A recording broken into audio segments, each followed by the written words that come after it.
playing 30 minutes a game or something like that, and Kobe wasn't getting the chance to play that much. Yeah, I don't think... Donovan's teammates like him.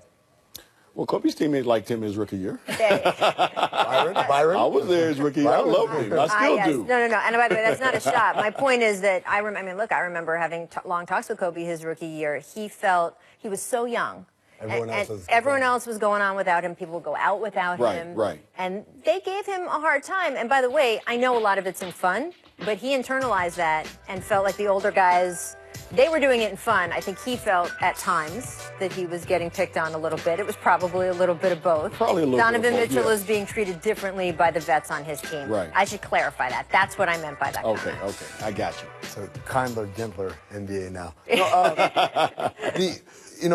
The thing about details is it's really good from the basketball standpoint. Mm-hmm. So he's over there, and he's not just talking about Donovan, who's the focus of it, but things like Royce O'Neal's got to get deeper in that corner, otherwise the help is right here. Rudy Gobert has to watch out on the roll because Chris Paul is there, and if he brings the ball low, Chris will steal it. The thing that's funny to me whenever I watch details is that Kobe doesn't talk about Donovan Mitchell as far as what Donovan should be doing or could be doing. He says, right now, I've got Rudy rolling. I've got Royce in the corner, and I'm like, wait a second.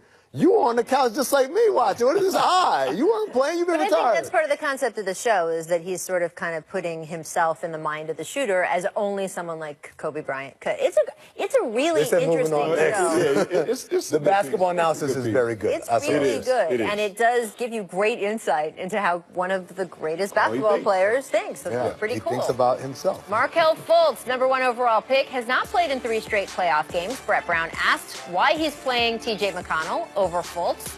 He said his decision, quote, shouldn't shock anybody given how we've arrived and where we've arrived. Brown also went on to say, don't consider Fultz out for the rest of the series. I actually didn't think this was that big a deal when you consider how much more experience TJ has. What do you think? I don't think it's a big deal at all. I think, all season long they've played without Markelle. And once he got a chance when he was healthy, they put him in there just to kind of get his feet wet, and see what he can do. And then when you start the playoffs, you got to go with the guys who have been there, guys who've been there all season long, who's gotten you to this particular point. And I think that's all Coach Brown is doing. Now, if somebody goes down, young fella, make sure you stay ready. This is still a learning experience for him. You can watch from the bench and still learn.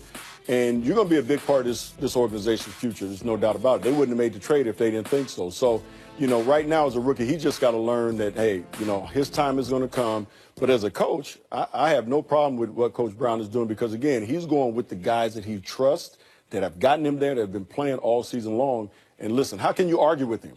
Right. How can you argue with where Philly is right now? This isn't process time anymore. This is winning time. Right. And you talk about Fultz, handful of games played. I think he's going to be a remarkable player in this league, but to play him now with such little NBA experience at winning time, that's a risk. You're saying, well, this is good for his development, but it's definitely not good for winning this game right here in front of us. And by the way, maybe they're in a blowout situation and then he does start to play, or maybe another situation. I don't remember, though, the Celtics traded away the #1 pick to the Sixers so that Boston, could take Jason Tatum, 3rd overall. Jason scored 28 points in Game 1. I mean, imagine if the guys were flipped, right? Imagine if Philly had stayed at 3 and taken Tatum. Now, I don't know whether Boston, I don't know whether Danny Ainge would have taken Markelle Fultz. But did the Celtics, I don't know. Did they win the series undrafted? I don't know if they're still going to win the series. Did they win Game 1 undrafted? I really didn't like this topic because I think it focuses so much on just the immediate response, right? First of all, no one could have foreseen what was going to happen to Markelle Fultz in June, right?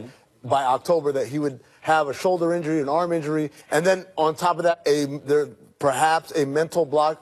I am willing to believe that Danny Ainge has the magic powers to have foreseen all that. I'm sorry. I know you're saying that. Danny's been good, but he ain't that damn good. Come on now. Who actually believe things like that, and it's ridiculous, right? No one knew. I saw the kid at Summer League coach. No, he looked like one of the best rookies on the floor out there, the best players on the floor. He looked like he was going to be all rookie his first year. Absolutely. And so the story of Markelle Fultz is not written by May of 2018. Not. It's 3 years down the line. This is so incomplete, because again, like you just said, I mean, the kid hasn't played all season long. He had the shoulder injury. We should look at this 3 years from They now. changed the topic bar for me. Yeah, we should look at this 3 years from room. now. I truly believe that both these teams are going to be extremely happy 3 years from now from this deal being done. Yeah. That's I interesting. think Philly's going to be extremely happy with Markelle, and I think, obviously, Boston's already happy with Jason Tatum. I And think their in 3 extra years, compensation they got as well. So I think both teams are going to feel really good about this deal 3 years from now. Boston's gonna be real happy when they trade him.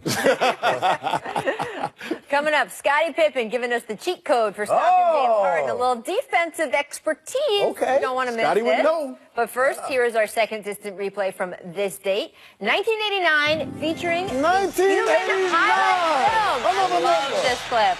Love it. Oh, man, he took the elevator to the top floor. You guys can take the stairs. I'll take the elevator. That's Terry Cummings? Highlights. That is Terry Cummings. Oh, man. It's still so fun to see him in games because he's there all the time. Dominique? Yeah. Yeah. Real smooth. Why you always say that? It's like my tongue just did a finger roll, and then the Gatorade flow gave it a high five. Real smooth. Whoa. Gatorade Flow, all the flavor with a smooth finish. The sub of difference is substantial. After all, the Giant got its name for a reason. It ain't little. Jersey Mike's. Be a sub above.